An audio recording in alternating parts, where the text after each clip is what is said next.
ఒక బ్రిడ్జ్ ఉందంట, చాలా జాగ్రత్తగా గమనించండి. ఆ బ్రిడ్జ్ కింద నది ఉండేది, ఆ నదిలోండి షిప్లన్నీ ప్రవహిస్తూ ఉండేవి. ఆ బ్రిడ్జ్ కలిస్తే పైనుండి ట్రైన్ వెళ్ళిపోతూ ఉండేది. చాలా జాగ్రత్తగా గమనించండి. ఆ బ్రిడ్జ్ కలిసినప్పుడు షిప్లు ఆగిపోయాయి, పైనుండి ట్రైన్ వెళ్తూ ఉండేది. మళ్ళీ షిప్స్ వెళ్ళాలి, ఓడలు వెళ్ళాలి, కింద నదులు ఉండంటే ఆ బ్రిడ్జ్ ఇలా వేరు చేయబడాలి. ఆ వేరు చేయబడాలి అని అంటే ఆ బ్రిడ్జ్ని ఇలాగా ఒక చక్రంతో తిప్పాలి.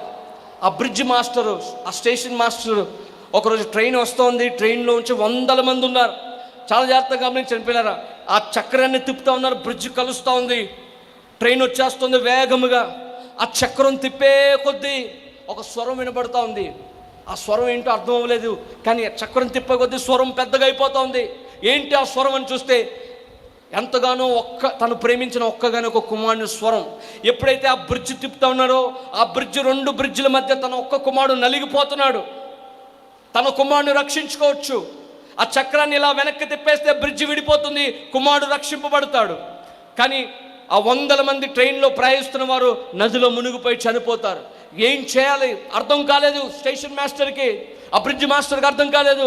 ఆలోచించుకున్నారు, నా ఒక్క కుమారుడు ప్రాణం పోయినా పర్వాలేదు, కానీ 100 మంది ట్రైన్లోని వారు రక్షింపబడాలని చెప్పి ఒక్కసారి కళ్ళు మూసుకొని చాలా బాధతో, ఎంతో వేదనతో ఆ చక్రాన్ని ఇలా తిప్పేశాడండి.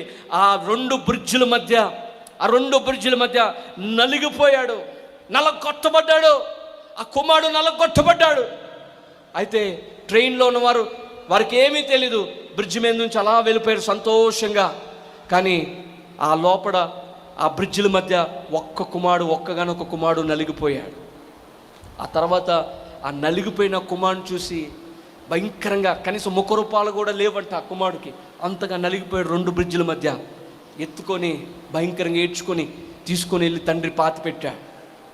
సరాసరి 2000 సంవత్సరాల క్రితం ఇదే జరిగింది. మన శిక్ష అతను పైన, అనగా యేసయ్య పైన మోపబడింది. మన పాపము, ఏ పాపము ఎరుగని ఆయన, దేవుడు ఆయనను పాపముగా చేస్తున్నాడు.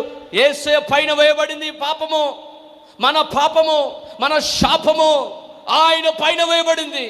ఇంక ఎంతకాలం ఆయన బాధ పెడతావు, ఇంకెంతకాలం ఆయన సులువు వేస్తావు, ఎంతకాలం ఆయన బాహటంగా అవమానపరుస్తూ, ప్రియ తమ్ముడు, నీ అతిక్రమ కార్యాల ద్వారా, పాపిష్టి పనుల ద్వారా ఎంతకాలం ఆయన బాధ పెడతావు?